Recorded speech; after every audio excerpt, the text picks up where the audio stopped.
Presidential Broadcast Service. Radyo Pilipinas.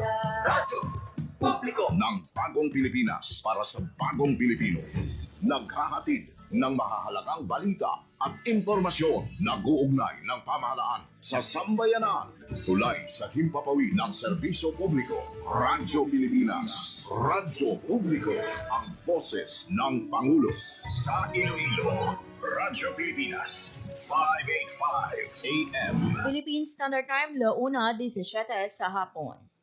Babae ako at mga istorya, handom, pagpanghangkat, kag kadalagan.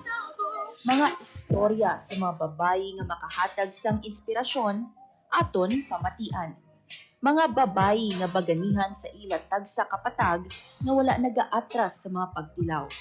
Mga eksperto nga magahatag sang ila mga pananaw, kag mga babae nga ang istorya sang pagpangabuhi pinasahi. Inyo mapamatian diri sa Babae Ka. Kada Martes humaling alauna tubtob 2:00 sa hapon. Aton pamatian ang programa nga maghahatag sang importansya sa kababaihan nga may handom nga magbag-o sang kalibutan. Babae Ka.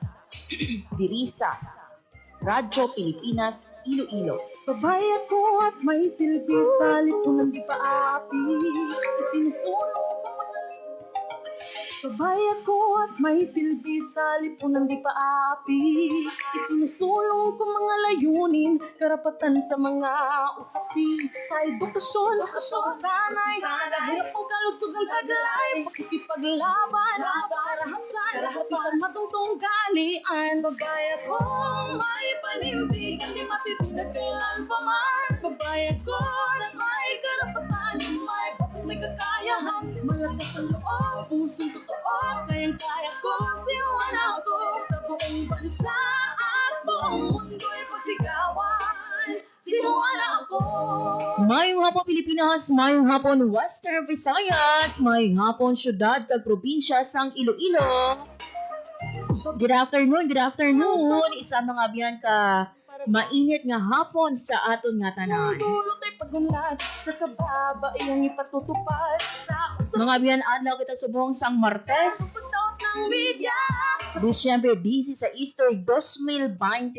Bayanan, babae ako, may panindig, hindi matitinag kailan pa man. We are down mga biyan sa ikatatlo May karapatan, nga Martes sang bulan sang Disyembre.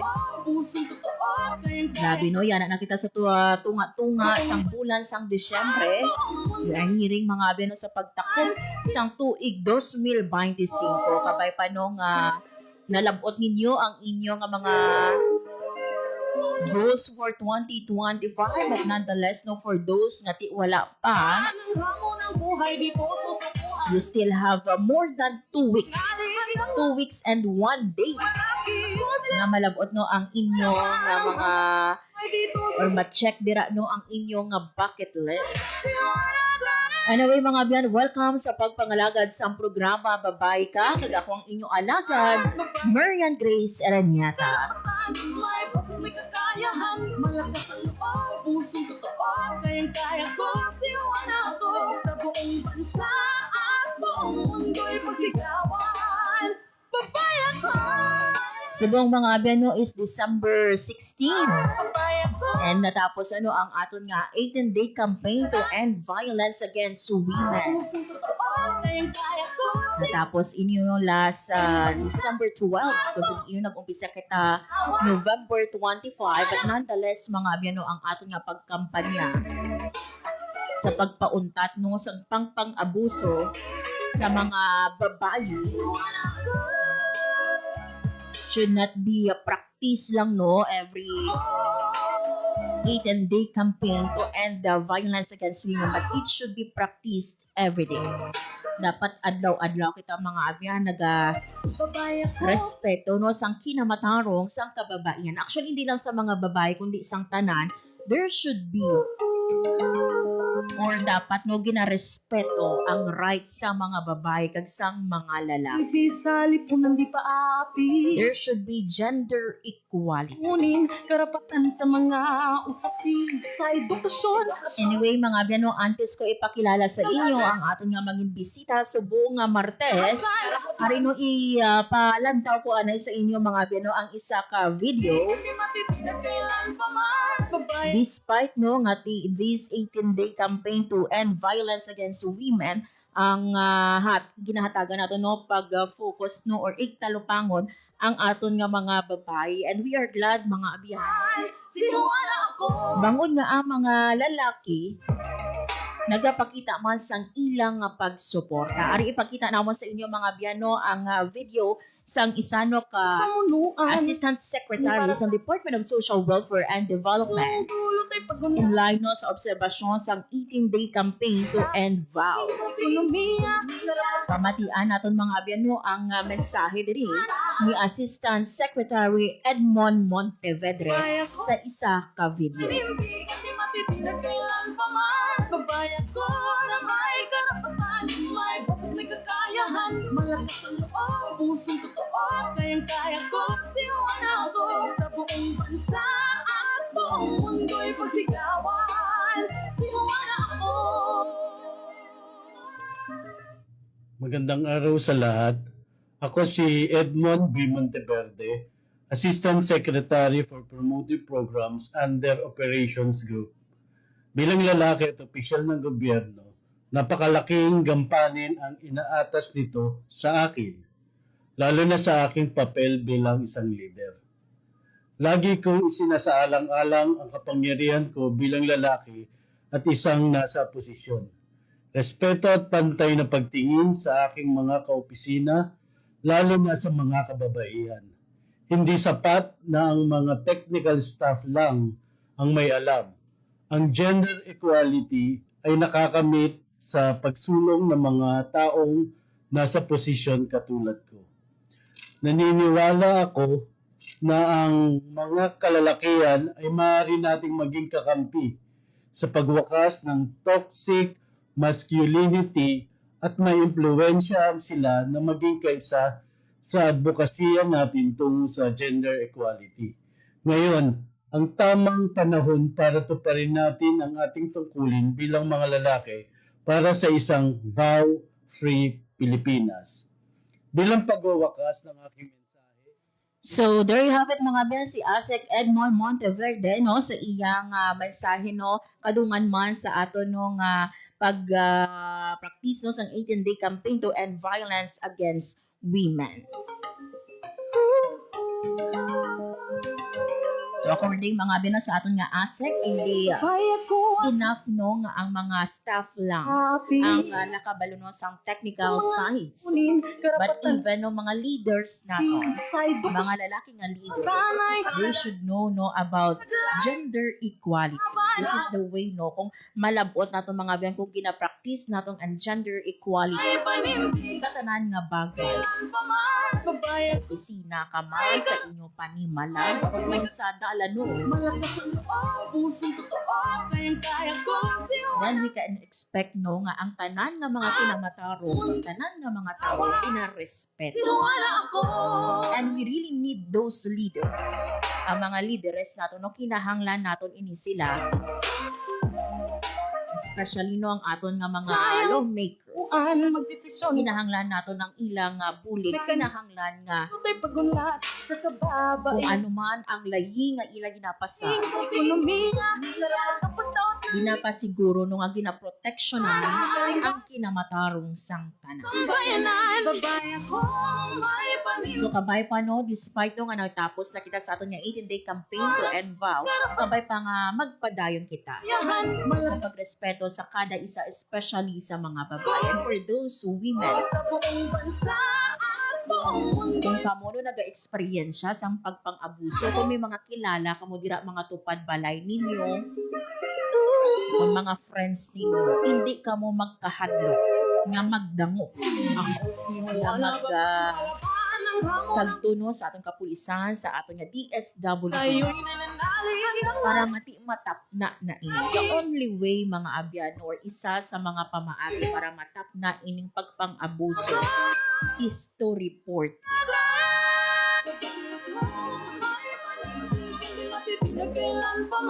Babayan ko na may karapatan, may boses, may kakayahan, malakas ang loob, pusong totoo, kayang-kaya ko. So last time nato no nga programa Babae Ka, ang aton nga guest was Attorney Joni Dabuco, ang regional director sa Commission on Human Rights sa CHR diri sa aton sa Western Visayas. So gin-discuss niya no madamo sa mga form of abuses, not only physical mga angyan, not only emotional abuse, but even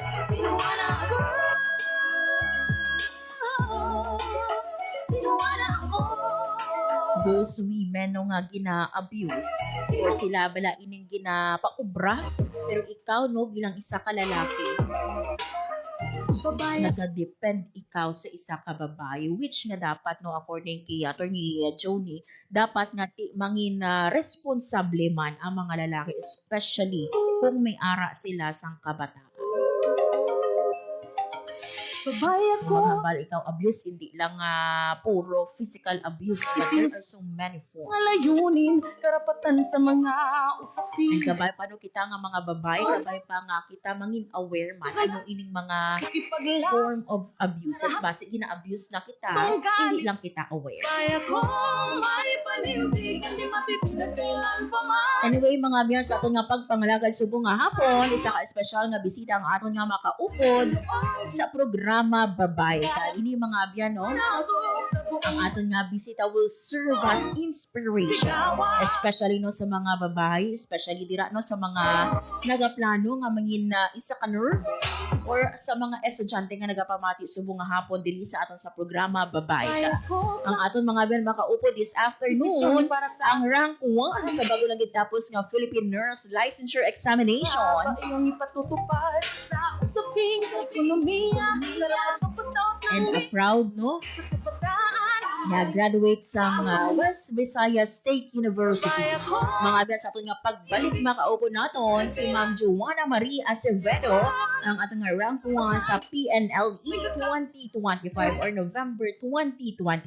Kayang-kaya ko Baloon natin mga bino ang journey ni Ma'am Joanna, especially no sang siya nag-eskwela pa lang until nga nalabot niya ang iyang handle nga mangin isa ka nurse. Bantayan mga bino ang ating interview with Ma'am Joanna sa pagbalik sa programa Babae Ka.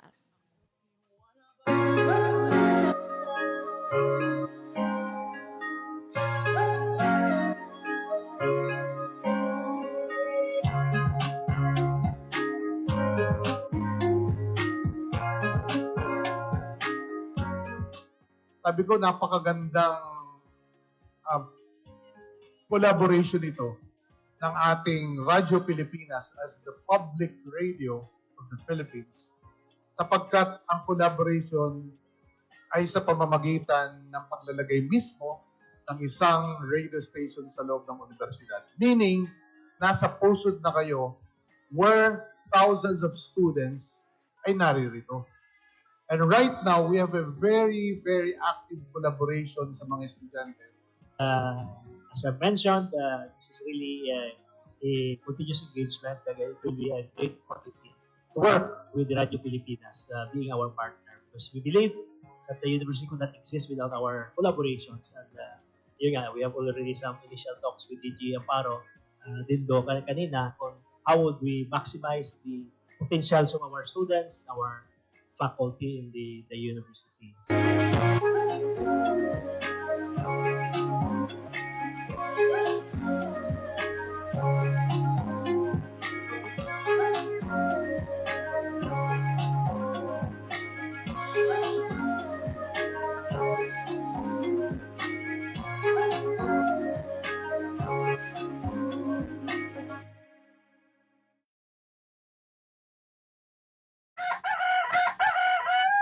Nay, anong oras na? Oras ng gumising, anak. Dudong, tabi mo. Nay, anong oras na? Oras na mag-aahon tayo rito sa palayan. Nay, anong oras na? Oras ng tumaas-taas naman ang sahod ko. Nay, anong oras na? Oras na para sa pantay na sweldo, teknolohiya, titulo, suporta para sa kababaihang magsasaka. Ang mensaheng ito ay hatid sa inyo ng Philippine Broadcasting Service at ISIS International Manila. Philippine Standard Time, 1:31 sa hapon. Sa gihapon mga biyan, nagapamati ka mo sa programa Babae Ka. Sa akong inyong alagad, Marian Grace Aranyata. Hindi pa aapi, isinusulong As mentioned earlier, mga biyan, another guest naman ng aton nga makaupod sa aton nga pagpangalagad sa programa Babae Ka. And I'm sure no, ining aton nga guest makahatagid inspirasyon, especially no sa mga estudyante, sa mga babae nga nagapamati subong nga hapon, and especially those no planning na magkuha no sang kurso nga nurse. Ang aton mga biyan no nga Professional Regulation Commission on PRC earlier nag-announce no nga out of 45,192 nga nakuha sang nurses licensure examination sa 21 ka testing centers all over the Philippines, 40,692 mga abyan ang nakapasa. Kanismong tulot ay And pagunla. ari mga abyan no, Aba iyong ipatutupad. ang isa diri sa mga Sarap kapataot ng media.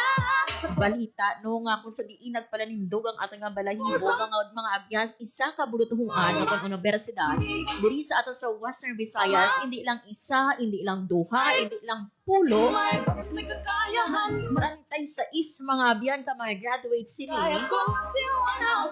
ang nalakit sa listahan sang aton nga mga top notcher. And ang ari pagid mga abyan, duha mga abyan no sa aton nga rank 1 gikan mismo sa West Visayas State University. And this afternoon makaupo naton mga abyan sa aton nga pagpangalagan ang isa sa mga rank 1.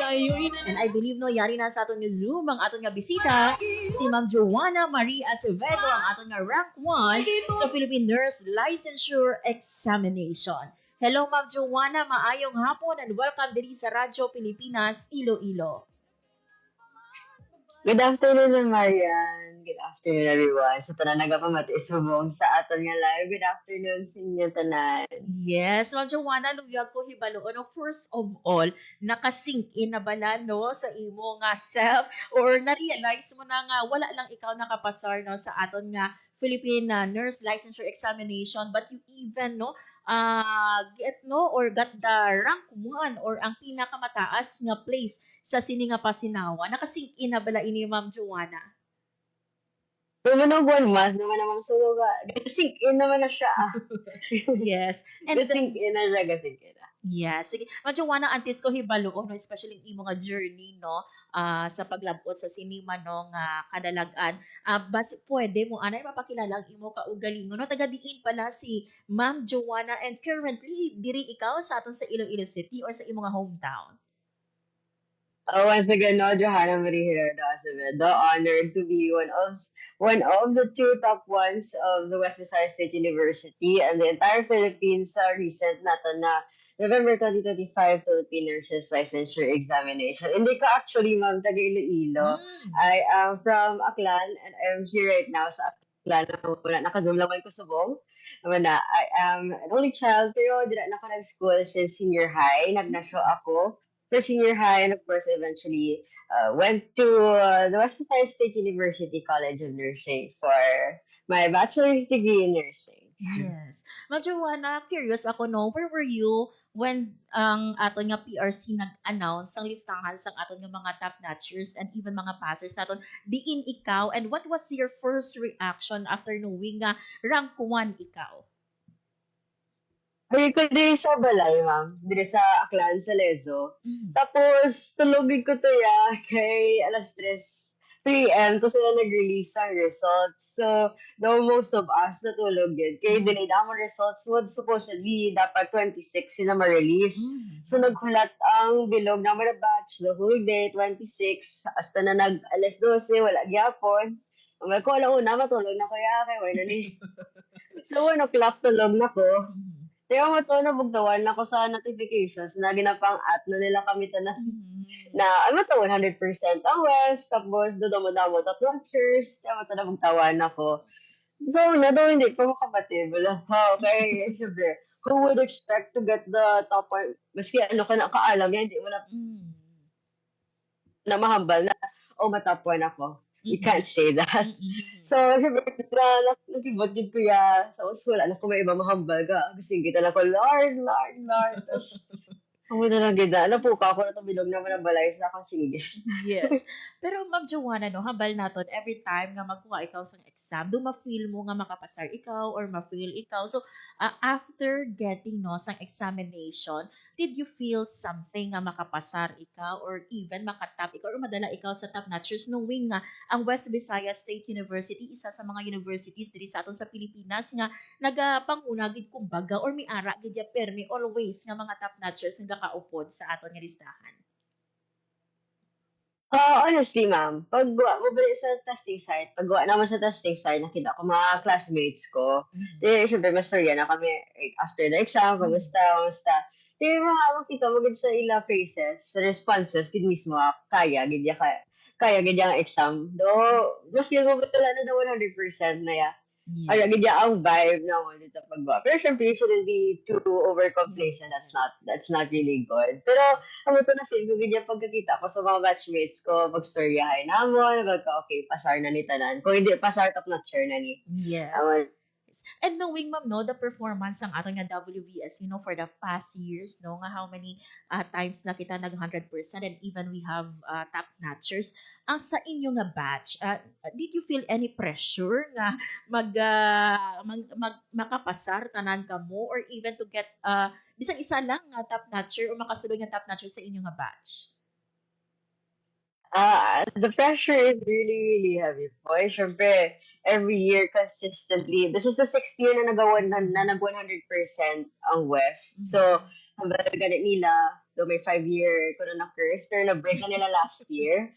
Kaya amo na lang na problema. Ako maka 6 feet kami, kung naka 6 feet, gano'n kami. So, syempre, the pressure is there again because since 2017, every 2 years, may nag-top 1. Kaya ba nila siguro may mag-top 1 sa ako na batch. Okay. So, ang matadudugang, ba na pressure, wala how. Pero, syempre, nakaya man. We were really prepared. Ma'am Joanna, curious. We have been studying for the past, 4 or 5 months before the review. So, really, really nice. Gid niya ang foundation sa West pa lang mismo. So, supplement na lang for us ang review. And thankfully, nag-produce man gid kami results. Yes. Pero ma'am, curious ako, no? Was it really your dream, no? Nga maging isa ka nurse? Or may ibang pagid ikaw tani nga handom sa imo man nga kaboy or kurso nga luyang kuhaon? Well, not specifically po na nursing gid. Pero, balaan ko man sa akong self na since young, I wanted to be in the healthcare field. It was, ako, ang choice gid na school is West Visayas gid. Diba ko, ano pa di ang pwede ko na masundan na Kurso. makasunod ko sa ospital. Syempre, naging ang West, nursing na. Yes. So, nursing na gid ko. Yes. Pero ma'am, may ara pang duha-duha considering nga taga-Aklan ikaw and WVSC is in Iloilo City. So, kumbaga do second do nagpangduha-duha o duha man ikaw no nga magsulod sa WVSC considering nga manayo ang imo nga hometown. Actually, ma'am, sa senior high, nag-choose na ako na mag-school na sa Iloilo. So, nag-na-show ako for senior high. Ang bala ko in preparation, bala for college. Kay, though almost 100% sure, naging ko na ma-Iloilo ko for college. Kaya hindi ko may gusto actually mag-Manila. So, ang bala ko senior high pa lang try ko ng Iloilo para less adjustment, bala. So, by the time nagakuha kami entrance exams, actually it was COVID that time. So, medyo online pang everything, wala. Pero at least by that time, naka-adjust na ako to the city life. Kay bilog na grade 11, dito naman ko sa city, naman ako ng boarding house, lapit naman sa west. So, the adjustment isn't really that big po. Yes. And may ara bala sa inyo family, Ma'am Joanna, nga into healthcare field or anyone sa imong family? There's a lot po, ma'am. Like, pila ka percent sa mga pamilya, nurse kag doktor, man. Madamo. Actually, ma'am, I'm the third po na in our family sa father side ko. Third ko in our family na nag-west for nursing din mismo. So, ang gisundan ko na duwa kabilog, ako ang tito, elder brother ni tatay, do top 12 siya something, siguro sa ila, pero dugay na dito, so wala pa ko hawid sa iyakwan. Tapos, isa pa gid na gisundan ko, ang before gid sa kon was first cousin sa father ko. and sa US subong top 3 man siya sa ila boards. So in terms of family and inspiration and kuan gid mismo sa West pa lang, duwa na kabilog, top notcher pa duwa, nagisundan ko. Yes. So was it an advantage, Ma'am Joanna, no nga someone from your family or your family members no ara sa healthcare field do kumbaga advantage ini and dako man bala ini nga factor no why we decided nga to pursue no sang amo sini nga kurso. I guess so po, because in terms of getting to know the ins and outs, mga terms and stuff. But I'm na, since a young age, bala, kay damo sila dito gastorya about medical stuff. And personally, I've been in and out of the hospital my whole life. Mga kinapermi, ako gina-hospital sa bata ko, mga pneumonia, mga asthma. Dito mo ko, na ko nabalaan about sa mga medical stuff. And still ko dinagin ko nagwa sa, though, I want to pursue this in the future. Bala, though, yung na ako na gusto. Yes. And what was your parents' reaction, Ma'am Joanna, upon knowing nga rank 1 ikaw, kung ikaw nung nagsinggit, ikaw, yung mga parents, ano ang ila reaction? Ano ko nakibot, siguro. Nakibot ko na kinamagtawan man sila. Namagtawan sila sa akin singgit. And syempre, at first, magtay, oh my God, thank you, Lord. Mga reaction naman sa balay. Pero actually, si tatay lang bilang ara sa balay that time na parent ko. Kaya ang aking mother, she's assigned sa Boracay. So, dira siya na-assign sa bank sa work niya. So, yung tawagan na lang naman si nanay. Kaya mo to, nabugtawan man siya sa tawag. Pero hambay, yaman ko na wala. May ko na siya nakatulugan that night. Pero, to. And I Kibot man sila, pero syempre thankful. Yes, and I can imagine, ma'am, no, ang excitement sa imo nga parents and happiness no nga ila na batch no kay isa ikaw sa mga nakakuha no sang rank 1 sa aton nga PNLE. Pero ma'am no, you've mentioned kanina no sang pagkuha nimo sang entrance exam was pandemic pa. So I believe no even mga first year or second year ikaw still pandemic pa. Ano ka budlay, Ma'am Joanna, no nga nagatuon ikaw during pandemic? Ano ba na ang mga challenges nga imo nga napangatubang? So, isang ga-apply kami, ma'am. Wala na kami naka-wave sukat. Wala lang gidong amo na batch to ang wala gid naka-entrance exams. No basis nila is grades. Pero nagkuhan kami gyapon nag-NAT ng ang nursing aptitude test. Online siya. So, do ka stressful lang. Kaya kinahanglan mo namin na wifi. Kaya do hindi gawa namin. Ako na signal sa balay. So, ginkulbaan mo ko tambal ko ba? Wala, hindi ko kapasar. Kina-stress ko to sa taga ko exam. Pero, kasulad man gyapon na. In terms of in terms of the adjustment, do would like it siya. Kay I'd rather be tuon face to face. Kay kung online di siya, ma'am, I think a lot of people can relate to this. Kung online, hindi ko ka-focus. Kaya ako na tensions pa, hindi ko siya namin. Hindi ko ara na ang laptop ko, ara di ang cellphone. Kung ma-cellphone lang ako na hiya. So, that's one learning thing that we had to overcome during the first days of our class. So, mugid lang good like kay level 1 din naman sa nursing, mugid na ang fundamental. So, dira gid ang basic building block bala ka tanan mo na lessons sa nursing, dira gid naman. So, ang budlay is if hindi bala mag-grasp ka in brain sa level 1 pa lang, mabudlayan ka in the higher years to come. So, what's very nice is namin malamang tundo, mga maestra naman sa West. Kaya wala namin foundation kahit pa paano, maski online lang bala. Tapos, nag-start mo din kami ng face-to-face second sem na sa level 1. So, mga ret them namon, ang mga those skills na bala, ret them. Nag-start kami second sem.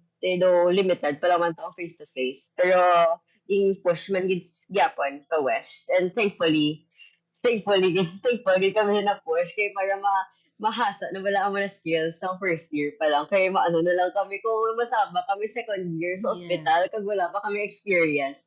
So, very, very thankful that we got to experience, face-to-face in the first year. Maski pila lang man to ka days. Pero yeah, it's still a blessing. Yes. And I think, ma'am, no, many can relate, no, sa ginhabal mo nga challenge gid ang internet connection naton, especially those, no, sa mga students naton, no, living, no, sa GDA, no, and was there a time, ma'am, na Joanna, curious ako, was there a time na in the middle no, sa imong nga pag-eskwela, doon na discourage ikaw to pursue your this course kumbaga? Though personally, ma'am, wala man gid ko. Wala. Kay, it's really been a dream to, work in the healthcare field. And although kapoy, gid ya ang duty, and sabay mo pa ang lessons na pagkadama-dama. Kasi i-memorize, tapos pila ba ka days a week ang duty, pag level 4 mo, 6 days a week na ang duty. Personally, hindi gid ya, because I knew na, okay, this is gonna be your work in the future. So, kung kapoy ka na, subong pa lang. Kung you wanna give up, subong na lang. Subong pa lang. Ano na lang to later on when you have to do it full time. So, ako na. And ako, though wala ako nag-super wala ako nag-super pressure ako self. So, tanggatoon ko. Enjoy pa ko. May mga extracurricular work pa ako. So, in terms of enjoyment, may balance gid ko in between my academics and other stuff. So, wala ako na good. Yes. And how many I kept my fire burning during the 4 years when wala ko kinapoy. Yes. And how many during your preparation, ma'am, no, before ka nagkuha sa examination, mga pila ka hours ikaw naga-study and pila ka hours ang imong nga sleep ginakumpleto mo gid ba lang imong 8 hours no nga pagtulog or more than that sa imong sa tang ikaw naga-review for PNLE? Sorry, ma'am. Yes. Ma'am, choppy go ha. Sorry. sige, liwaton natin. Ma'am Joanna, no, pila ka hours ikaw naga-study, no, in a day during your review, no? Kag ginakumpleto mo gid bala no ang imong 8 hours or more than 8 hours nga sleep before ikaw mag-review? Honestly, ma'am, pag-abot ko sa boarding house, doon matulog na lagi. Ako liobra, whole day na kami usually sa review center naman dito sa top rank. So pag-abot ko sa boarding house, ma-sleep ko danay, manap ko. Di ba, ko 30 minutes, maka-alarm ko na 30 minutes. Mabugtawan ko na mga after 2 hours. So if there's one thing, siguro ma'am, na wala akong biging deprive ng ako na self throughout the review, it's sleep.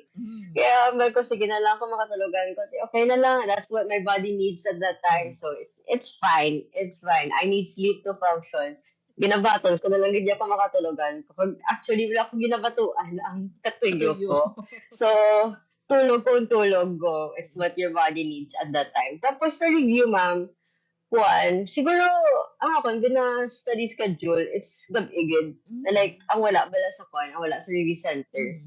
Kaya mo to, pagbugtaw ko, makaon ko, and review, siguro for a few minutes, wala ko bigyan napilit ang ako na self na, amo ni dapat ma-finish with me today, tonight. Wala ko siya ginapilit ako na self. Kung natuyo ko matulog na kadaan. So, ako na, review time, it depends, I guess. Siguro may mga times na pila lang ko ka minutes matuon sa balay. May times man na, okay, sige, ma-study out ko hasta mga 1 o'clock, 2 o'clock. Diyan mata. Yes. Depende lang. Yes, correct me if I'm wrong, no? Nag-graduate ikaw as a magna cum laude sa WVSU. So, halin sa elementary and even high school nimo, achiever ikaw sa inyong eskwelahan? Yes po. I graduated as one of the 9 magna cum laude sa amo na batch sa West.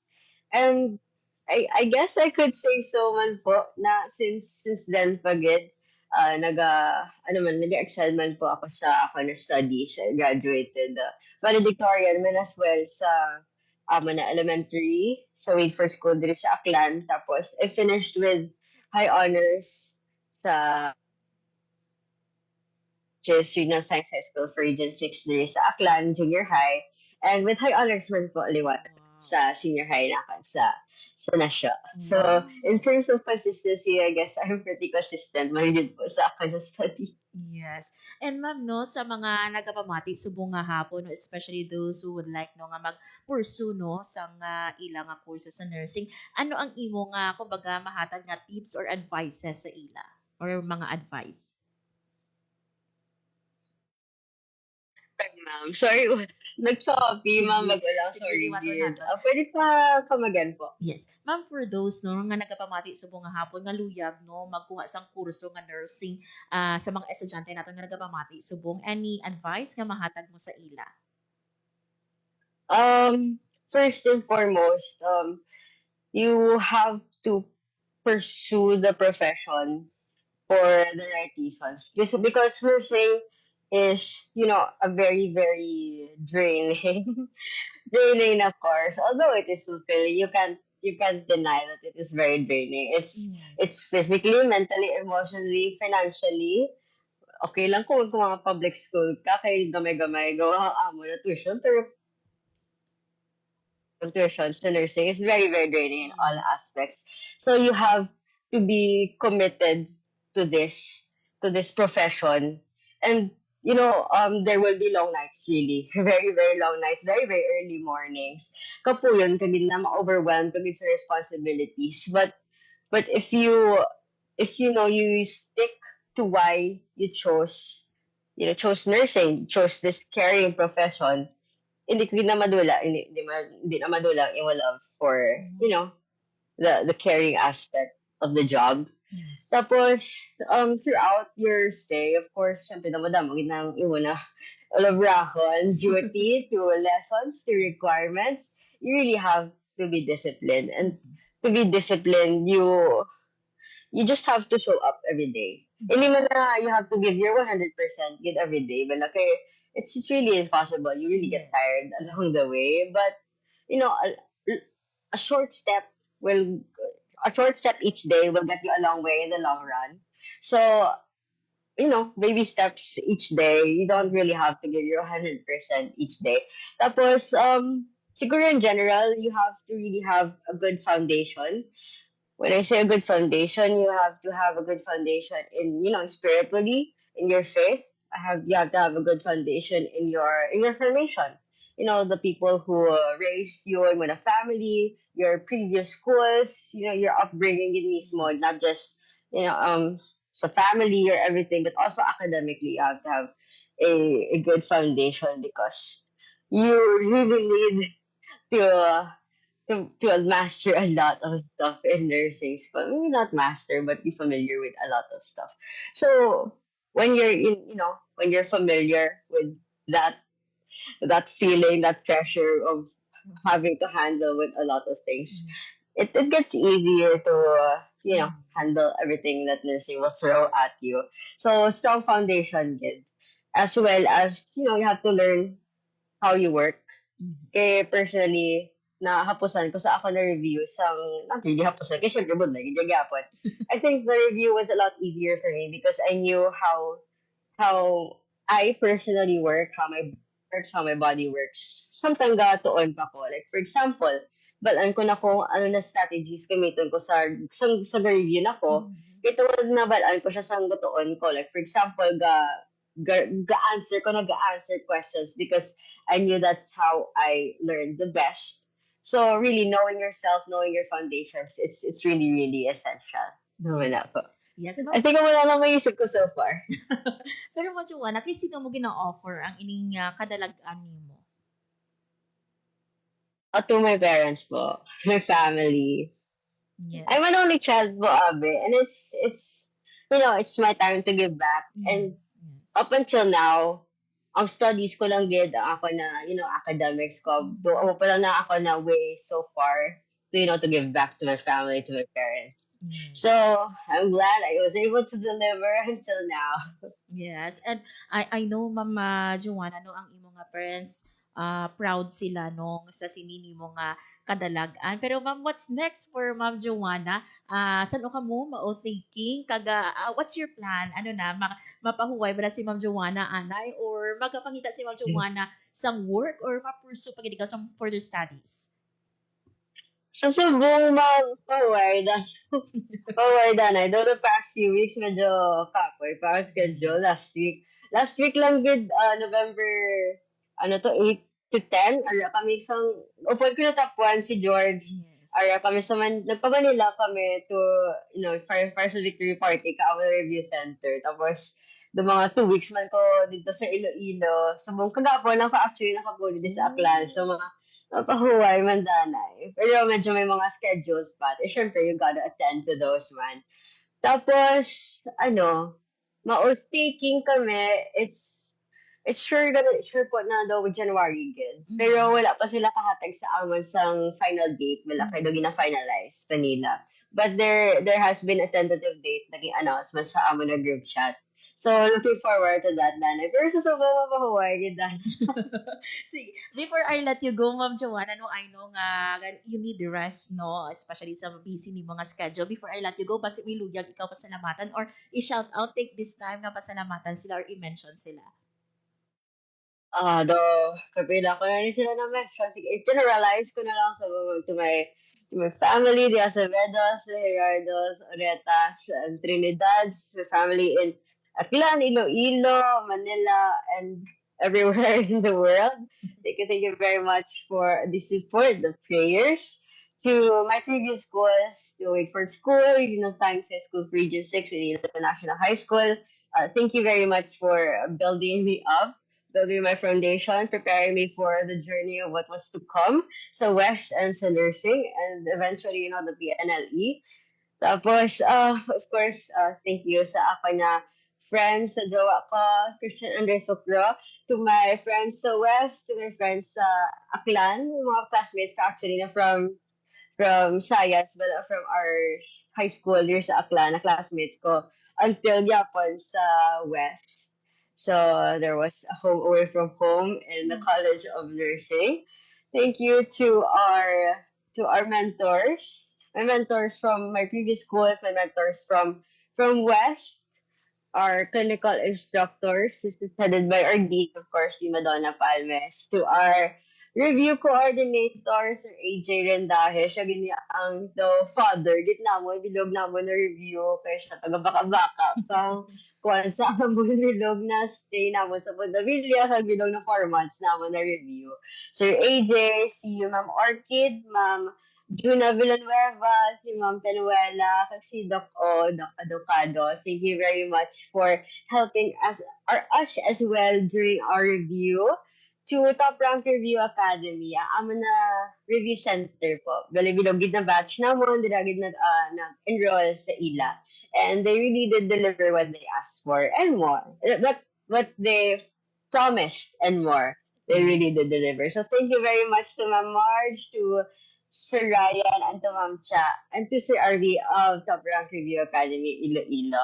Thank you as well to our manongs and manangs of Batch Zephyr, Batch Ciclab, Batch Phoenix, Batch 1987.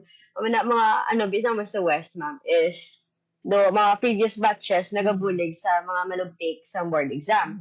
So, for example, may free day kami sa Marina Adlaw, masulod ang mga manoks and manas namin, mabulig sila sa, mahatag sila lessons, or mag-give sila questions, tapos i-rationalize nila. So, this has been the tradition of Westgate. Wala dama mo top-notchers, kay top-notcher, managatudlo sa amon.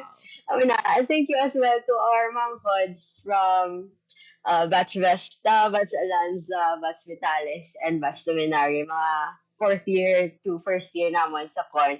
Kay gabulig man sila sa amon, like for example sa sa in-house, may mga send-off kami, sila ang nag-organize, sila ang nag-man dito. So, big help with Yapon. So, really, it was a collective effort of the entire College of Nursing, the entire university as well. Thank you to the Western State University community, of course, headed by our President Joselico F. Villanos. Thank you very much. And I guess, amo lang na siguro so far. So, thank you as well, ma'am, and to the entire Radio Pilipinas team. Yes. And looking forward, basi next time, Ma'am Joanna, ikaw naman ang mati siya mga iban pagid nga mga batch no for nga sa mga makuha pagid no sang PNLE. And kami diri Ma'am Joanna no sa Radyo Pilipinas Iloilo naga-congratulate gid sa imo kag sa imo nga parents, sa entire family nimo no sa sininga kadalagan, and we can't wait to hear more success stories sa imo no, and kabay pa no nga this won't be the last time nga makaubay ka ramon diri sa Radyo Pilipinas Iloilo. Madamo nga salamat, ma'am, and maayong hapon sa imo. Thank you, ma'am, and good afternoon as well. Thank you sa atin ng mga gapumati sa atin nga live. Thank you again. God bless you, ma'am. There you have it, mga biyan, si Ma'am Joanna Marie Acevedo, ang aton nga rank 1 sa Philippine Nurse Licensure Examination November 2025. Mga biyan, no, madamo si Ma'am, no, sa mga mensahe, especially, no, sa mga plano nga magkuha sa nga nursing. Isa, mga biyan, no, sa iya nga gin-mention, no, Rahasan matutong ganian, bagay ako may panindig. ang bali Ma'am Joanna pursued the profession sa insakto nga reason. Dapat, mga biano, ang pagkuha nimo sa isa ka kurso, dapat gusto nimo. Dapat desidido ikaw. Ang mabali, Ma'am Joanna, kinahanglan no nga strong ang imo foundation. Ang hambal niya pagid, mga biano, dapat disiplinado. Madamo kita sa mga kilala no nga mga top notchers no nga kaangay man sini ang ilang nga mga mensahe kag nagasaler gid no kag mabalaan gid nato na amo ini mga biano ang ilang nga mga mensahe gid ang nabulig sa ila para nga ti mangin top notch. So sundo naton ini mga biano although wala kita gahambal no nga may ara dila sang blueprint pero ini mga biano ang mga aviso sa mga top notchers sa mga nahauna, dako gid ang bullying, especially sa mga makuha sang exam or those nga nagaplano no nga magkuha sang the same nga course. So once again kay Ma'am Joanna, kag syempre sa more than 30 pagid naton nga mga top notchers, ika no sa WVSU, congratulations kag sa iban pagid nga mga top notchers and passers. Congratulations sa inyo. Abay pa no nga makita naton ang inyong pag-serve no sa community diri sa aton sa Pilipinas or wherever you go. We are praying, we are hoping sa inyong success. Philippine Standard Time, alas 2:03 sa hapon. Mga biyan, wala na kita sa nabilin nga oras sa aton nga pagpangalagan. Madamo nga salamat sa inyo nga pagtutok subong nga hapon. And thank you man sa ako'y mga katuwang technical. Sa studio, Sir Jones Sotahero kag sa among transmitter, Sir Vermore Aventura. Ako na lang gid, mga biyan, si Marian Grace Aranyata, kag ini ang Babay Ka. Sa himpapawid ng serbisyo publiko, ang Presidential Broadcast Service, Radyo Pilipinas, Radyo Publiko. Radyo Pilipinas. Radyo Publiko. Kinilala ng pang-international at prestigyosong Asia Pacific Broadcasting Plus Awards 2025 para sa kategorya ng Government Streaming. Ito ay dahil sa epektibo nitong pagsasanib ng mga tradisyonal na media tulad ng telebisyon, radyo at print para masabayan ang mabilis na pag-inog ng mundo ng digital at social media tungo sa mas epektibong paghahatid ng mahahalaga at napapanahong mga impormasyon sa mamamayang Pilipino. Kinilala rin ang Radyo Pilipinas dahil sa patuloy na pag-akyat ng rating. Ngayon ay matatag sa pang-4 na pwesto sa Mega Manila ayon sa pinakahuling Nielsen Radio Audience Measurement Survey. At sa social media, nakamit ang mahigit 2,000% pagtaas ng bilang ng mga sumusubaybay sa Radyo Pilipinas page sa unang bahagi ng 2025. Patunay ito na ang inyong Radyo Pilipinas Radyo Publiko ay tunay na kaagapay ng inyong pamahalaan sa paghahatid ng serbisyo sa mga mamamayang Pilipino. Mula sa aming lahat, sa ngalan ng inyong pamunuan at mga kawani ng Presidential Broadcast Service, kasama ang inyong mga himpilan ng Radyo Pilipinas sa buong kapuluan. Maraming salamat po sa inyong lahat, sa inyong pagtangkilik at pagkilala. Radyo Pilipinas. Radyo Publiko.